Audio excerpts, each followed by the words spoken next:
So, UFC 305 is coming up this weekend, and the main event is the long-awaited matchup between DDP and Israel Adesanya. And these two have had beef for a long time now, and we are finally gonna see this fight happen. And I also think this fight is gonna be a banger. DDP is a very entertaining fighter who always pushes forward, while Adesanya is a very skilled striker. So in this video, I'm gonna predict and break down this fight. And let's begin by breaking down the strengths and weaknesses of each fighter. So DDP's most obvious strength is his pressure. The guy constantly pushes forward and weaponizes pace in a very good way. DDP used to have pretty bad cardio when he wasn't able to breathe out of his nose, but now that he got his nose fixed, his cardio has actually significantly improved. DDP is also very unorthodox on the feet. He has pretty bad technique, but I think that his lack of technique actually gives him an advantage.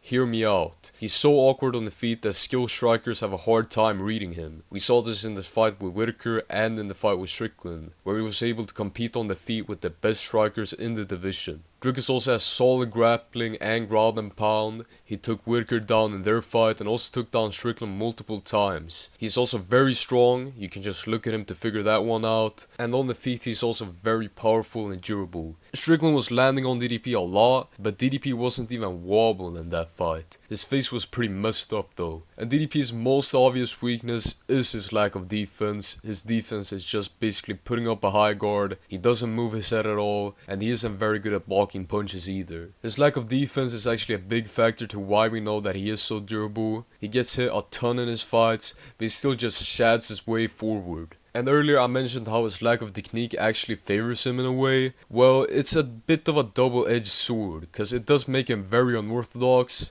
but he also leaves openings in his game. The most obvious one in my opinion is that he loads up his punches quite often, especially when he's throwing combinations, and this might give him more power, but it also makes him very open for counters, as his opponents can see that he's telegraphing his punches. Now Adesanya's biggest strength is of course his striking. He has very fast and powerful kicks, with almost zero wind up on them too. He's also very good at keeping his opponent at the right distance. The guy's whole title run was basically just staying at kicking range and leg kicking away at his opponents for the whole fight. His technique is also very good. Adesanya was a pretty successful kickboxer, so it does make sense. He also has some of the best feints in MMA right now, which he uses very well to set up attacks and also to draw out reactions from his opponents. You can't talk about his strengths without including counters. One of the best counter strikers in the UFC, knocked out Whitaker with a left hook counter, and even knocked out Alex Pereira with a counter, which is very impressive. The most obvious weakness Adesanya has, however, is his grappling. The guy is basically a pure striker, so his grappling is obviously not going to be that good. He also seems to have a hard time with boxing, considering he got schooled by Strickland, but he was also getting out-jabbed by Whitaker in their second fight, and Whitaker is like a head shorter than Adesanya. Now let's go over some of DDP's win conditions. DDP is obviously going to want to utilize his grappling in this fight in order to cancel out Adesanya's striking. And when DDP gets him to the ground, he is going to be able to cause a lot of damage with his insane ground and pound. And if possible, he could even submit Adesanya considering how much stronger he is. And if DDP is going to take down Adesanya, he is going to want to put a lot of pressure on him while keeping a high pace in order to close that distance. Adesanya fights well on the back foot, but if DDP is backing up like Kobe did against Leon, he's literally gonna have zero things to offer Adesanya on the feet. Now Adesanya is instead gonna want to keep his fight standing and avoid the ground at all costs. He's also gonna want to keep it at a long range because he's a little taller than DDP, and he also has very good kicks. And DDP is probably going to push forward into boxing range as he often does. And since DDP is pretty open for counters, Adesanya is actually going to want to draw out combinations from DDP in order to catch him with something big. Now all that said, I will be going with DDP in this fight. However, I don't think Adesanya is a bad pick. DDP has pretty bad defense and he's very open when he's throwing combinations, which a counter striker like Adesanya could take advantage of. And he could even sleep Dricus with a counter, because counters do a lot more damage than regular attacks as the victim often don't see them coming. But DDP has a very good shin at the same time, which significantly lowers the risk of that happening. And people who think Adesanya is gonna win might reference back to the second Vettori fight,